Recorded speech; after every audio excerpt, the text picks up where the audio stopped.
following program is intended for mature audiences. I'm going to be honest with you, bro. I'm going to beat up John Cena. Oh, it's a great idea.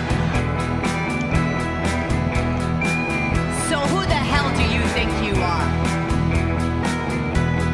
I was going to dress up like Brutus the Barber Beefcake, cutting and strutting, and then I was going to beat up John Cena. Wonderful.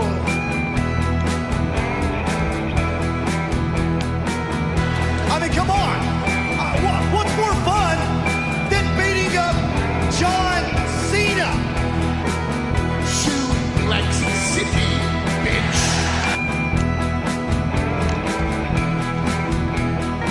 Beat up John Cena!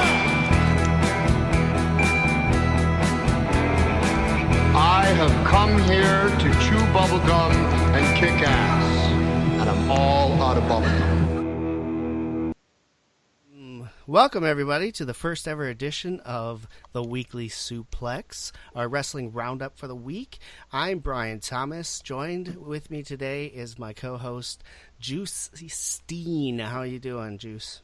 Pretty good. It's been a long time since we've had a conversation over the airwaves. It has been many years. Took a long break from the wrestling world of radio. Went into some movie talk. Went into a big long podcast series on Buffy the Vampire Slayer.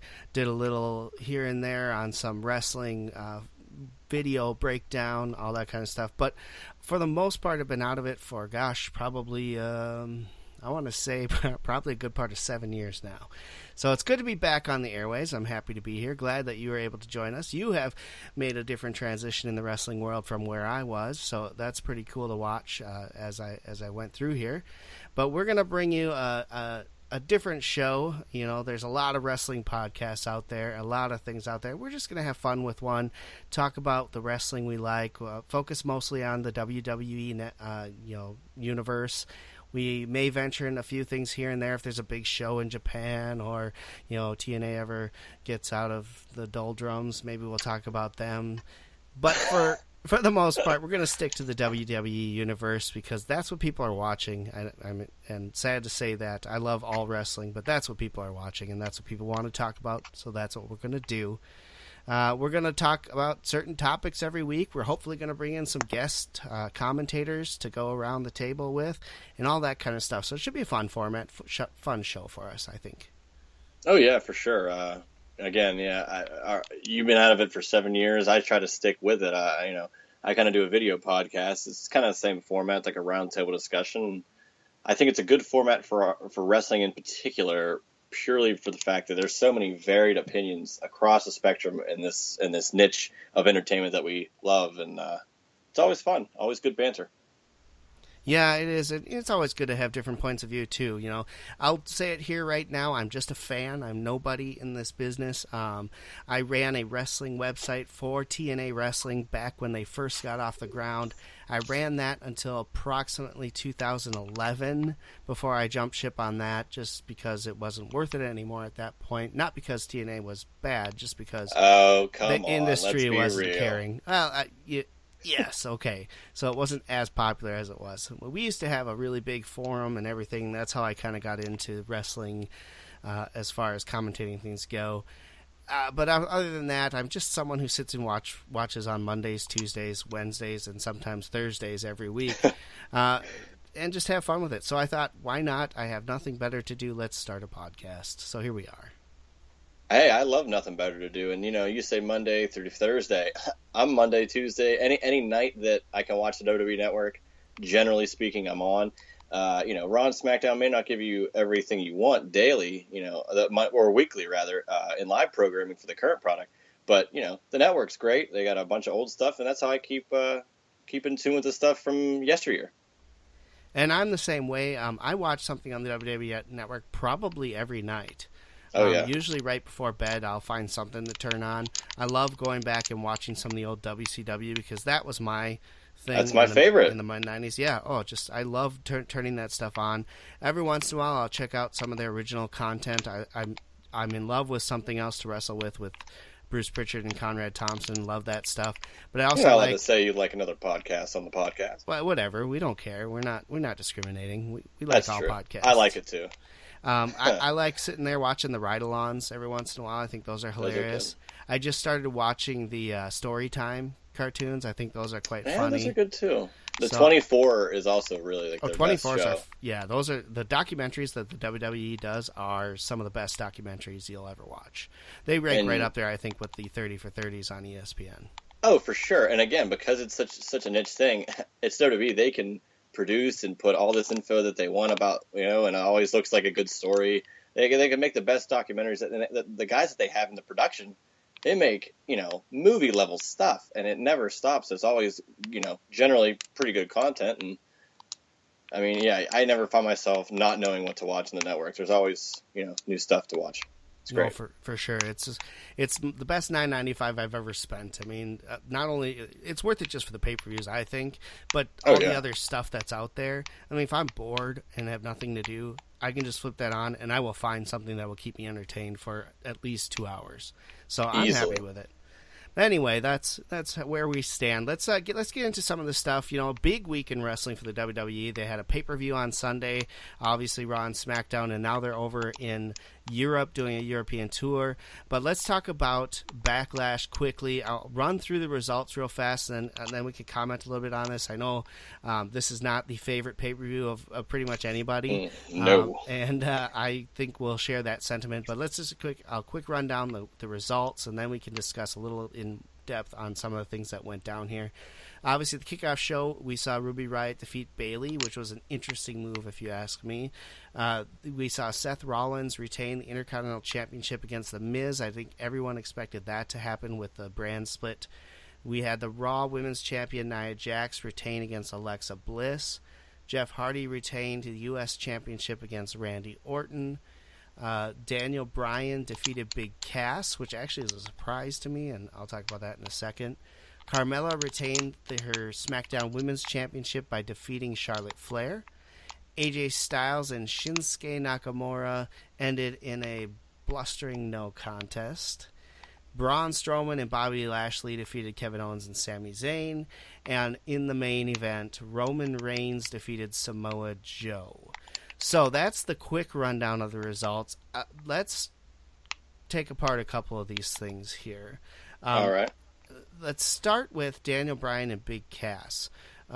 So I was surprised that Daniel Bryan got the win here. I would expect, based on the story as it goes, and this being the first match that they've had against each other, that Big Cass should probably have come out on top here, probably with a cheating method, but at least get the win here.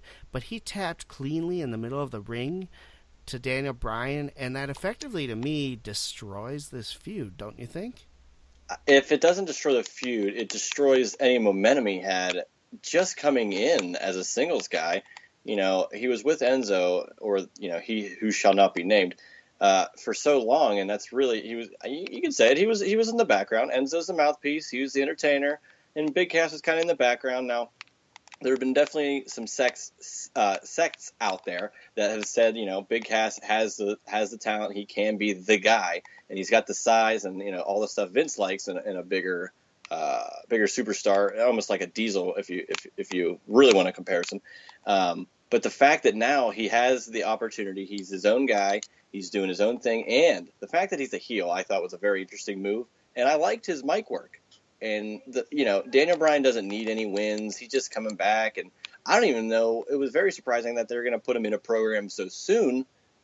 But the fact that Big Cass tapped out so quickly, I think, bothered me more than him losing in general. Daniel Bryan is well versed in the ring.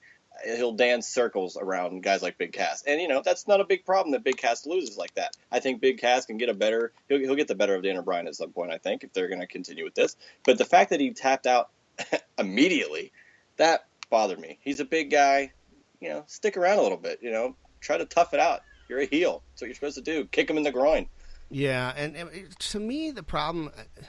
So he comes back. They both come back around the same time, right? And that's the big beef that Big Cass has with Daniel Bryan. And I get that, and that's fine. Daniel Bryan is an established superstar. He doesn't need to win. So to have him do the honors to Big Cass to push it a little further seems to make more sense. Right now, why does Daniel Bryan need to fight him ever again? He already beat him. He has nothing to prove.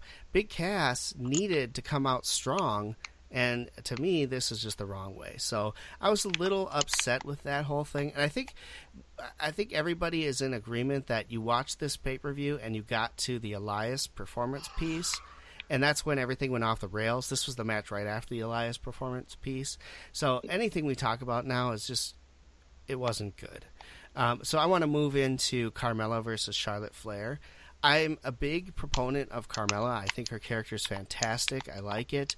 I knew going into this match that they weren't going to take the belt off her right away because they just had given it to her.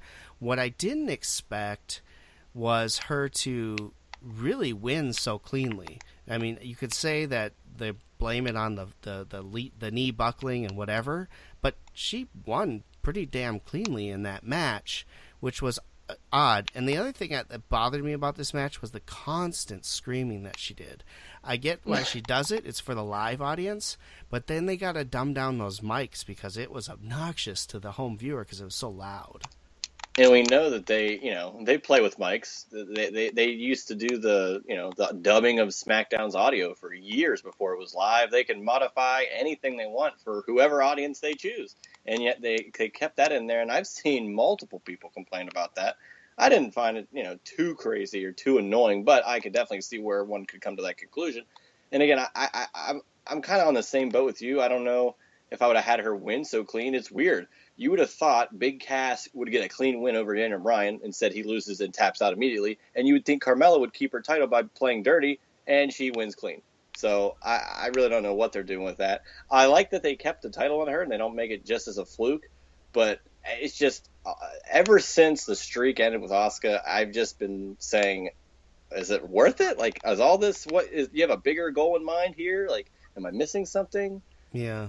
Well, I agree. I mean, Asuka's streak had to come to an end. There was just no ifs, ands, or yeah. I mean, they had to happen because you were basically booking around that streak, and now you have options where she doesn't have to be pinned, but she can still lose matches, and that they needed that. They need that out. Otherwise, it was ridiculous. Charlotte beating her, I liked, and having Carmella cash in on Charlotte, I thought was brilliant. You knew it was going to happen. I thought it was going to happen at Mania myself, but to have it happen the next night with Iconic's debut, I thought that was a good stroke as well.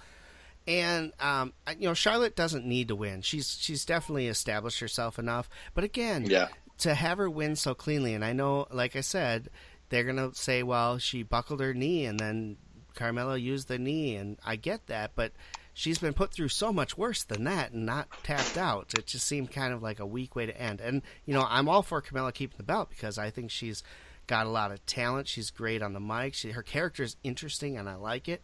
So I'm good with giving her this run, and I like watching her as well. So I'm okay with that. It just seemed like an odd way to end the match. I'm not sure I would have done it that way.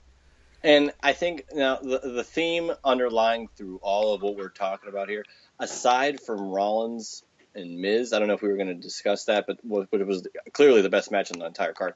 This card suffered from the hangover that was WrestleMania, that turned into the hangover that was the Greatest Royal Rumble. The timing of all these shows together is just so insane. And the fact that they're now doing a UK tour, they're going to be burnt out, so fast after all this stuff. So, the matches suffer, especially Backlash, the third of 3 big live shows they had within really a month. Yeah, and I think the biggest problem is not necessarily that. They were handcuffed by this draft or this superstar shakeup that they had. That too. That did not help this at all. No, all these matches that were booked before that happened, and then these people go to different shows, it kind of spoils the results that we're going to see. So I think that handcuffed them hard. So you're right, that travel schedule, I think, worked into this. These guys are professionals. They go out there and they do this every night, so I'm not going to say that they weren't on the top of their game. But I think the fatigue of booking all that probably caused them to make some pretty poor decisions. Like this next match, AJ Styles versus Shinsuke Nakamura. Now, I'm going to use this to go into our next segment and talk about this in general. AJ Styles and Shinsuke